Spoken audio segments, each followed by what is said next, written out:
CUET UG 2026 का result जारी कर दिया गया है। नेशनल टेस्टिंग एजेंसी यानी एनटीए ने टॉपर्स की लिस्ट भी जारी कर दी है।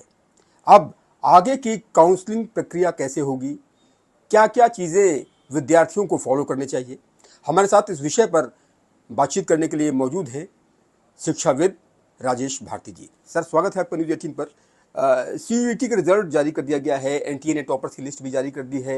अब कट ऑफ को लेकर के विद्यार्थियों के मन में जो चल रहा है उसको भी आप अच्छी तरह से समझते होंगे। क्या कहना चाहेंगे काउंसलिंग को लेकर के, कट ऑफ को लेकर के स्टूडेंट्स को आप क्या सलाह देंगे?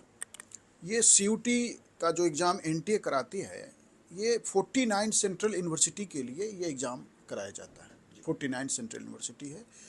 वैसे यदि कुल लें तो कई स्टेट की यूनिवर्सिटीज़, कई डीम्ड यूनिवर्सिटीज़ और कई प्राइवेट यूनिवर्सिटीज़, अगर इनकी संख्या भी काउंट कर लें तो 240 यूनिवर्सिटीज़ में भारत में सीयूटी के स्कोर पे एडमिशन होता है। अच्छा। 240, जिसमें 49 सेंट्रल यूनिवर्सिटी है, कुछ स्टेट यूनिवर्सिटीज़ हैं, कुछ डीम्ड यूनिवर्सिटीज़ हैं और प्राइवेट यूनिवर्सिटीज़ हैं। ठीक है, इनमें ये एडमिशन लिया जाएगा। अब ये जो एडमिशन का जो एनटीए का रोल ख़त्म हो गया है, रिजल्ट उसने जारी कर दिया, एनटीए का अब कोई रोल नहीं है। okay. अब रोल सारा यूनिवर्सिटीज़ का है। जो 49 सेंट्रल यूनिवर्सिटीज़ है, ये समझिए 7 स्टेप में होगा ये सारा प्रोसेस। okay. पहला स्टेप में कि जो स्टूडेंट है, यदि स्टेप 1 कहें तो आप अपना एनटीए के साइट पे जाइए, सीयूटी के साइट पे, और अपना रिजल्ट आप डाउनलोड करना है। रिजल्ट 2 फॉर्मेट में वहाँ अवेलेबल है, एक नॉर्मलाइज जो आपका स्कोर आया है और दूसरा परसेंटाइल जो आपका स्कोर है, वो आप डाउनलोड कर लीजिए। डाउनलोड करने के बाद अब आपको नॉर्मली अनुमान लग जाता है कि मान लीजिए दिल्ली यूनिवर्सिटी में एडमिशन लेना है, तो यदि आपके सीयूटी में मोर देन 80 परसेंटाइल नहीं है तो डीयू में अप्लाई करने का कोई मतलब नहीं है। तो लगभग एक कट ऑफ की जानकारी हर यूनिवर्सिटी का अवेलेबल है कि कितने परसेंट पे कट ऑफ पे आपका यूनिवर्सिटी में आ जाएगा। सेकंड स्टेप में आपको करना ही है कि हर विश्वविद्यालय का अपना वेबसाइट है, पोर्टल है। मतलब कि अब ये हर विश्वविद्यालय का अलग अलग पोर्टल, जो 49 यूनिवर्सिटी के पोर्टल्स पे जाएंगे और पोर्टल्स पे जाके आपको एक फ़ीस देना है, रजिस्ट्रेशन फ़ीस सबमिट करके रजिस्ट्रेशन कराना होगा। ये स्टेप 2 हो गया। अच्छा। हाँ, आप अपना उस पोर्टल पे जाइए, अपना फ़ीस सबमिट कीजिए, रजिस्ट्रेशन कराइए। जब आप रजिस्ट्रेशन करा लेंगे, उसके बाद जो है स्टेप 3 में जो है वो विश्वविद्यालय में कट ऑफ विश्वविद्यालय जारी करेगा। अच्छा। हाँ, कि अब कट ऑफ जारी करेगा विषय बार और कॉलेज बार। अच्छा। कि इस कॉलेज का, मान लीजिए दिल्ली यूनिवर्सिटी की बात करें तो सेंट स्टीफेंस का ये कट ऑफ है और इसका ये कट ऑफ है, तो वो एक कट ऑफ जारी कर दिया। अब यदि आप उसके कट ऑफ के दायरे में आते हैं तो फिर आप जाएंगे पोर्टल पे जाके आप पुनः जो है अपना पसंदीदा कोर्स और कॉलेज दोनों को आप लॉक करेंगे। एक तरह से लॉक क्या करना है, मतलब कि उसको वो एक्सेप्ट करना है। वो पोर्टल पे आपको एक खोल देता है लिंक, उस लिंक को आप एक्सेप्ट कर लेंगे। जब आप उसे एक्सेप्ट कर लेंगे, लेकिन एक्सेप्ट करने में आपको ये ध्यान रखना है कि यदि वो आपका फेवरेट नहीं है, हाँ, कॉलेज और कोर्स, हाँ, तो आप उसे एक्सेप्ट करें, लॉक नहीं करना है। फ्रीज कर देंगे तो फिर आपको वहीं पे एडमिशन लेना पड़ेगा। अच्छा। हाँ, आपको फ्रीज नहीं करना है। उसमें एक और ऑप्शन खुलता है अपग्रेड का। अच्छा। हाँ, अपग्रेडेशन का ऑप्शन खुलता है, तो आप एक्सेप्ट कर लीजिए लेकिन फ्रीज मत कीजिए, अपग्रेडेशन डाल दीजिए। तो आपको जिस कॉलेज में आया संबंधित कोर्स में आपका नाम, अब विश्वविद्यालय वो कॉलेज जो है ना, आपके 10th 12th के मार्कशीट है, यदि कास्ट सर्टिफिकेट है, इनकम का सर्टिफिकेट, जो भी डॉक्यूमेंट मांगेंगे उन सारे डॉक्यूमेंट का वेरिफिकेशन करेगा। वेरिफिकेशन करने के बाद वो उस पे पोर्टल पे ही आपको जो है ऑप्शन देगा फीस पे फी का, कि अब आप फीस जमा कीजिए। जब आप पे फी कर देंगे तब जाके आपका वो सीट जो है आपके लिए लॉक हो गया। अब लॉक होने पे दोनों ऑप्शन है आपके लिए, कि आप उसको फ्रीज कर दें या आप जो है अपग्रेडेशन डाल दें। हाँ, इस तरह से ये पूरा प्रोसेस जो है 3 से 4 फेज में चलेगा हर विश्वविद्यालय में। अच्छा। हाँ, तो जो स्टूडेंट जिनको आपको चॉइस का कॉलेज मिल रहा है या आपके चॉइस का कोर्स मिल रहा है, तो वो फ्रीज कर देते हैं पहले राउंड में। बहुत सारे स्टूडेंट तो फर्स्ट राउंड में फ्रीज कर देते हैं, लेकिन जो नहीं है वो तो एक्सेप्ट तो कर लिया कि हमारा एडमिशन ना छूटे, लेकिन वो अब जो है अपग्रेड डाल देते हैं, और फिर वो 4-5 फेज में ये पूरा प्रोसेस तब तक चलता रहेगा जब तक कि यूनिवर्सिटी का सीट फुल नहीं हो जाता।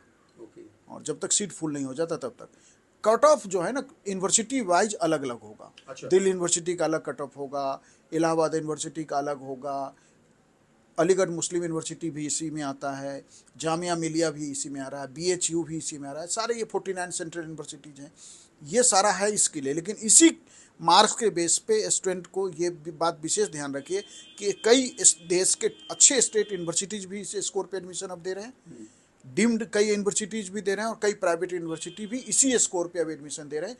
तो ये केवल 49 यूनिवर्सिटी का मामला नहीं रह गया, अब 240 यूनिवर्सिटी इंडिया का इस एडमिशन पे, इस कट ऑफ पे, इस मार्क्स पे, परसेंटाइल पे आपको एडमिशन देंगे। और आप ये भी बता रहे हैं कि विषयवार जो कट ऑफ है उसको लेकर भी सारी जानकारी रहती है कि विषयवार कट ऑफ, मान लीजिए किसी को किसी विषय में ही स्पेशलाइजेशन करना है तब? नहीं, आपको जैसे मान लीजिए कि फॉर एग्जांपल आपको पॉलिटिकल साइंस में एडमिशन लेना है, और आपका कट ऑफ में हिस्ट्री वाले में आ गया कि आपका कट ऑफ में जो मार्क्स है उसमें आपको एक्स कॉलेज, या मान लीजिए दिल्ली यूनिवर्सिटी का कोई कॉलेज आपको, मैं फॉर एग्जांपल मान लें रामजस कॉलेज है या KGMC, तो कोई एक कॉलेज आपको मिल रहा है, आप उसको एक्सेप्ट कर लीजिए। लेकिन पॉलिटिकल साइंस के कट ऑफ में नहीं है तो अब आपका अभी वो पोर्टल आपके लिए ओपन नहीं होगा। अच्छा, ठीक है। हाँ, आप उसमें अपग्रेड डाल दीजिए, तो हो सकता है सेकंड लिस्ट में आपका पॉलिटिकल साइंस में नाम आ जाए। नहीं आया तो आपको हिस्ट्री ही पढ़ना पड़ेगा, या आपको दोबारा CUT देना तो पड़ेगा। आप ये राय दे रहे हैं कि एक्सेप्ट करें और लेकिन उसको फ्रीज ना करें, हाँ। अपग्रेडेशन के लिए उसको ऑप्शंस को ओपन रखें। माने जहां आपको कॉलेज पसंद का नहीं मिला है और कोर्स भी पसंद का नहीं मिला है, वहाँ सीट को फ्रीज मत कीजिएगा। सीट को फ्रीज करते ही आपका लॉक हो गया, अब आपको दूसरे कॉलेज में आपका कट ऑफ में भी आ जाएगा तो आपका एडमिशन नहीं होगा, वहीं ख़त्म हो गया आपका। वो प्रोसेस को यदि बचाए रखना है अपने पसंदीदा कोर्स और कॉलेज को के प्रोसेस को, तो आप उसको एक्सेप्ट कर लीजिए, फ्रीज मत कीजिए, अपग्रेडेशन डाल दीजिए। अच्छा सर, जो गांव देहात के बच्चे हैं जो इतना कंप्यूटर फ्रेंडली भी नहीं हैं और जिनको इतनी जानकारी भी नहीं है, उनको लगता है कि भाई मुझे एडमिशन लेना है, हमारे इतने नंबर आए हैं, सरल शब्दों में उनसे आप क्या कहना चाहेंगे कि कैसे अच्छी यूनिवर्सिटी में आप दाखिला पा सकते हैं अगर आपकी परसेंटाइल अच्छी है, आपके नंबर अच्छे हैं?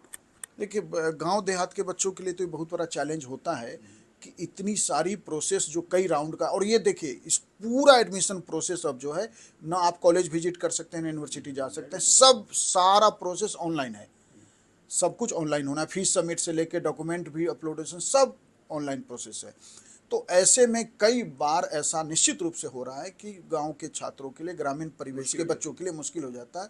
तो मुझे लगता है कि ऐसे छात्रों के लिए जो आपका चैनल है, ऐसे चैनल के प्रोग्राम्स को देखिए और वहाँ पे जाके आप इसको, इस प्रोसेस को ठीक से समझ लीजिए पहले, और फिर उसके बाद आगे क्या सर कीजिए। आपको ये नहीं लगता कि एजुकेशनल हेल्प डेस्क या फिर कोई टोल फ्री नंबर इस तरह का जारी करना चाहिए सरकार को, ताकि अगर कोई बच्चा जो नहीं समझ पा रहा है इस पूरे प्रोसेस को कि कैसे वो एक अच्छी यूनिवर्सिटी में दाखिला पा सकता है, उसको आसानी हो जाएगी?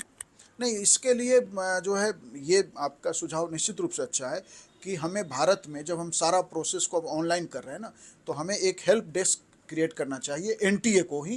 लेकिन NTA का प्रोसेस जो है में जो पार्टिसिपेशन है वो एग्ज़ाम लेने और रिजल्ट जारी करने तक रहता है। तो ये मुझे लगता है यूनिवर्सिटी लेवल पे होना चाहिए कि हर यूनिवर्सिटी को अपना हेल्प डेस्क शुरू करना चाहिए, और उस हेल्प डेस्क हैं कई, DU में हैं या और भी यूनिवर्सिटी में है, लेकिन वो पता ही नहीं होता छात्रों को कि हेल्प डेस्क का नंबर क्या है और कैसे हम वहाँ तक पहुँचे। तो ये जो है ज़्यादा से ज़्यादा इसको पब्लिक डोमेन में कैसे जाए, कॉमन बच्चा तक कैसे पहुँचे।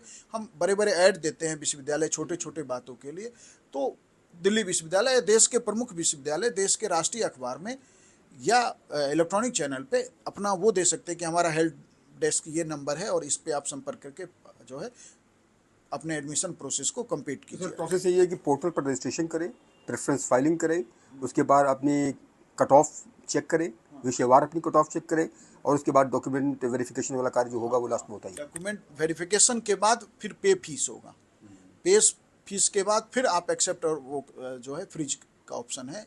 तो इस तरह से 7 जल्दबाजी में फ्रीज ना करें, ये आप सलाह दे रहे हैं? हाँ, एकदम जल्दीबाजी में कभी फ्रीज ना करें, आप अपना लास्ट तक, क्योंकि आपने अगर एक्सेप्ट कर लिया है ना, तो आपका सीट वो आपको अलॉट हो गया, अब वो सीट किसी और को जाएगा नहीं, तो अंतिम राउंड तक आप अपने पसंद के कॉलेज और कोर्स के लिए वेट कीजिए। नॉर्मली 4 राउंड तो होता ही होता है सामान्यतः, 4 राउंड। बहुत बहुत धन्यवाद सर आपका, राजेश भारती सर, जिन्होंने बताया कि किस तरह से आप सावधानी के साथ रजिस्ट्रेशन पोर्टल पर जाएं और क्या क्या बारीकियां आपको ख्याल में रखनी चाहिए वो आपने जानी होंगी। गांव देहात के जो बच्चे हैं वो भी इसको बहुत गौर से सुने और इसी आधार पर रजिस्ट्रेशन पोर्टल पर जाएं और जो जो चीज़ें सर ने बताई हैं उनका ख्याल रखें। और साथ ही साथ जो सबसे महत्वपूर्ण बात सर ने बताई कि फ्रीज ना करें, एक्सेप्ट ज़रूर कर लें। कोई आपको लग रहा है कि हमें इस विषय में आगे बढ़ना है तो उसको एक्सेप्ट ज़रूर कर लें, लेकिन अगर आपके पास दूसरे ऑप्शंस भी ओपन आपको रखने हैं तो आपको उसे फ्रीज नहीं करना है, इसका विशेष ख्याल रखें। अपने कैमरा सहयोगी शुभम के साथ उमेश श्रीवास्तव, न्यूज़ 18 मेरठ।